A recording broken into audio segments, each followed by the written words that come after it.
మన ఫ్యామిలీ అందరికీ హాయ్ అండి. అమ్మ కట్టెల పొయ్యి మీద కారపూస చేస్తుంది. నేను ఇంట్లోనేమో అన్నం కూర చేస్తున్నాను. టమాటా పప్పు చేశాను.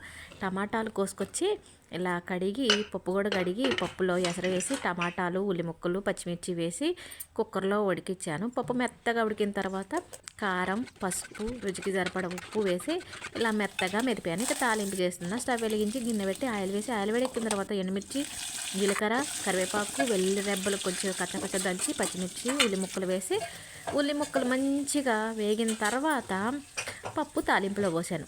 పప్పు తాలింపు సుయ్యనని సౌండ్ వస్తే టేస్ట్ అయితే భలేగా ఉంటుంది.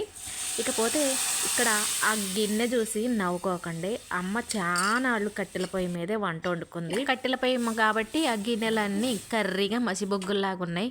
ఎప్పటికీ చాలా వరకు మార్చేసింది వాటి అవతారాలని. కాకపోతే అవి మార్చి కొత్తవి తెచ్చుకోవట్లేదు. ఏంటంటే మాకెందుకులే కొత్త గిన్నెలు అంటది.